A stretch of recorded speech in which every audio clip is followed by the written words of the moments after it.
Mobile की, internet की, technology की बात करें तो इसका आपके ब्रेन पे वैसे ही असर पड़ता है जैसा कि मार्जुआना, कोकेन, निकोटेक्स, कोई भी ड्रग्स ले लीजिए, उसी तरह से आपके ये ब्रेन पे एडिक्शन के जैसे हो जाता है। अगर बच्चा पूरे समय मोबाइल स्क्रीन के सामने है तो ये रिसर्चर्स बताती है कि उनका कंसंट्रेशन स्पैन कम हो जाता है। अगर हम जेईई का रिज़ल्ट देख रहे हैं, नीट का रिज़ल्ट देख रहे हैं, तो वो जब वो रिज़ल्ट अपने स्कूल रिज़ल्ट से कंपेयर करते हैं तो वो अपनी एबिलिटीज़ पे, अपनी कैपेबिलिटीज़ पे डाउट करने लगते हैं। उन्हें लगने लगता है कि वहाँ हम स्कूल में बहुत अच्छा कर रहे थे, यहाँ हम नहीं कर पा रहे हैं। सारे शहरों से जहाँ बच्चे तैयारी करने जाते हैं, कुछ ऐसी खबरें भी आती हैं जिससे मन दुखी हो जाता है। अभी 90 अबव क्या 99 अबव का प्रेशर है, बिकॉज जब हम टॉपर को भी देख रहे हैं, राजस्थान की टॉपर रहे हैं, पूरे 100% मार्क्स हैं बच्चों के।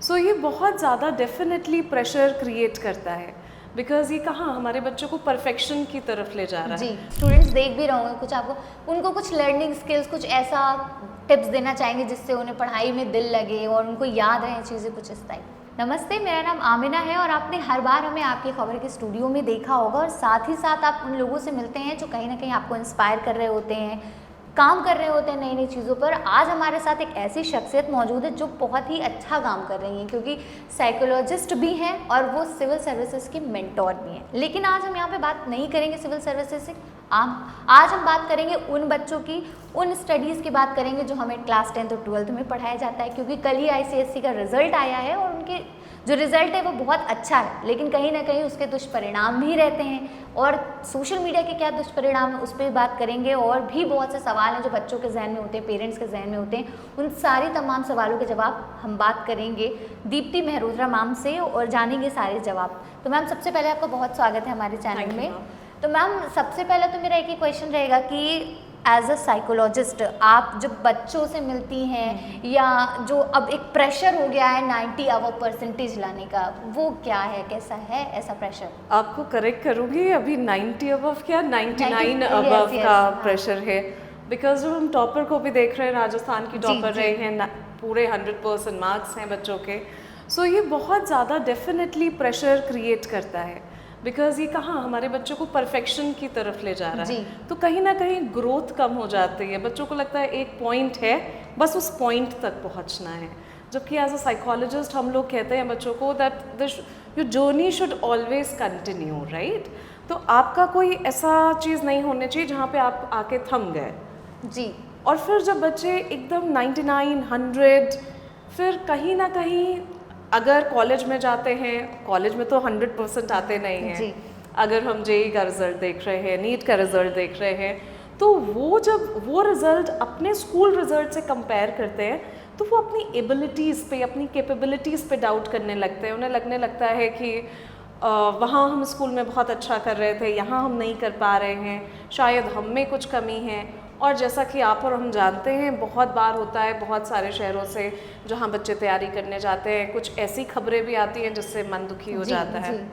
तो वो कहीं ना कहीं ये जो 100 वाली रेस है उससे डेफिनेटली जिनको आते हैं 100 मार्क्स उनको बहुत खुशी होती है, मगर जो बच्चे उतना नहीं स्कोर कर पाते हैं वो बहुत परेशान हो जाते हैं। और जो स्कोर कर भी लेते हैं उनके लिए आगे की ज़िंदगी थोड़ी मुश्किल हो जाती है, बिकॉज 100 कब तक, बिल्कुल है ना। तो बस वही चीज़ है मैम। अच्छा मैम, जैसे कि इतने टाइम से आप कर रही हैं, टीचिंग में ही देख रही हैं, इतने टाइम से मेंटर हैं, तो मैम पहले जब हम लोग स्कूल में पढ़ा करते थे तो 90s लाना एक बहुत बड़ा टास्क होता था। आई थिंक आपके टाइम पे भी 80s 90s का बहुत टफ काम, अब बहुत ईजी हो गया। क्या कुछ एजुकेशन सिस्टम में चेंजेस आए हैं, सिलेबस में कुछ चेंजेस आए हैं, क्या है? डेफिनेटली पेपर पैटर्न में चेंजेस आए हैं। अब थ्योरेटिकल पेपर नहीं होते हैं, ऑल्दो अब के पेपर थोड़े डिफ़िकल्ट भी होते हैं जिस तरह से हम बच्चों को देख रहे हैं। बट हम इसमें कहेंगे जितना टेक्नोलॉजी का भी इम्पैक्ट है, नेगेटिव है माना, मगर पॉजिटिव भी बहुत इम्पैक्ट है। बिकॉज पहले हम केवल किताब से पढ़ रहे हैं, सो क्या है हमारे कान सुन रहे हैं और बस हम उसको पढ़ रहे हैं। अभी ऑडियो, विजुअल, काइनेस्थेटिक हर तरह की लर्निंग हो रही है, तो उसका रिटेंशन भी, जितना बच्चों को याद रहता है उसका ड्यूरेशन भी बढ़ जाता है। बिकॉज बहुत बार हम उनको एक्सपेरिमेंटेशन के मेथड से सिखाते हैं, बहुत बार होता है कि किसी चीज़ का वीडियो दिखाते हैं। सो आप और हम कोई मूवी देखते हैं तो वो याद रहती है, नॉवेल पढ़ते हैं तो नहीं याद रहती है। तो पढ़ाने की मेथडोलॉजी में बहुत चेंज आया है, प्लस क्वेश्चन पेपर पैटर्न में चेंज आया है। पहले ये होता था ऐसे टाइप क्वेश्चंस जी होते जी थे। जी अब एनालिटिकल क्वेश्चंस होते हैं, MCQs होते हैं, बच्चों को शॉर्ट उसमें मार्क्स मिलते हैं। जी सो उन सब चीज़ों का काफ़ी फ़र्क आ गया है। पहले कुछ चीज़ों पे बहुत रिजिड मार्क्स डिडक्ट होते थे जी स्पेलिंग्स पे, तो अब उन सारी चीज़ों पे थोड़ा लीनियंसी हो गई है। दोनों ICSC ISC as well as अगर हम बात करें CBSE बोर्ड की या UP बोर्ड की, हम UP बोर्ड के भी जो रिज़ल्ट अभी हमने जी, हाल ही जी, में जी, देखे जी। हैं कि बच्चों के काफ़ी अच्छे, 80s जी। में और उससे भी अच्छे मार्क्स आ जी, रहे जी। हैं। पहले तो मतलब फर्स्ट डिवीज़न UP बोर्ड में बहुत मानी जाती थी। जी पहले मैम कहा भी जाता था कि यूपी बोर्ड टफ है, CBSE ICSE बोर्ड इजी है, ये सारी बातें होती थी। जैसे आपने बताया कि विजुलाइज कर लेते हैं बच्चे, वीडियो देख लेते हैं, यूट्यूब से बहुत हेल्प मिल जाती है बच्चों को। डिस्ट्रैक्ट भी बहुत होते हैं। यही क्वेश्चन था मेरा नेक्स्ट कि पहले हम लोग ने, आपने भी शायद पढ़ा होगा कि साइंस इंटरनेट इज अ बून और कर्स, तो वो मैं आपसे पूछूंगी क्या है मैम? ये डिपेंड करता है कि बच्चा किस परिवेश में रह रहा है, उसके पेरेंट्स उसको कितना असिस्ट कर रहे हैं। जैसे मैं साइकोलॉजिस्ट हूँ, अगर हम मोबाइल की, इंटरनेट की, टेक्नोलॉजी की बात करें तो इसका आपके ब्रेन पे वैसे ही असर पड़ता है जैसा कि मार्जुआना, कोकेन, निकोटेक्स, कोई भी ड्रग्स ले लीजिए, उसी तरह से आपकी ये ब्रेन पे एडिक्शन के जैसे हो जाता है। सो हम वो एडिक्शन को किस चीज़ पे कर रहे हैं? हमारे डेली रूटीन में भी बहुत सारी चीज़ें होंगी जो हम एडिक्शन जैसे फॉलो करते हैं, जी है ना, सबका रूटीन होता है। बिल्कुल। बहुत सारी पॉजिटिव क्वालिटीज़ भी होती हैं, बहुत लोग पूजा करते हैं, बहुत लोग पर्सनल ग्रूमिंग करते हैं।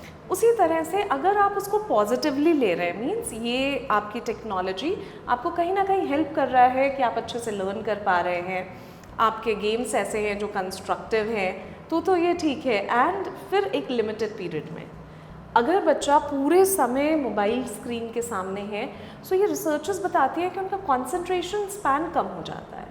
अब कंसंट्रेशन स्पैन कैसे कम होगा?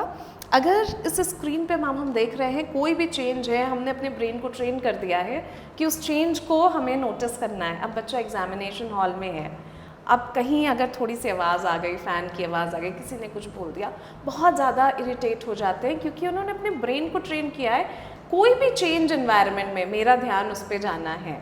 सो ये सब इल इफ़ेक्ट्स हैं गेम्स के, मोबाइल एडिक्शन के।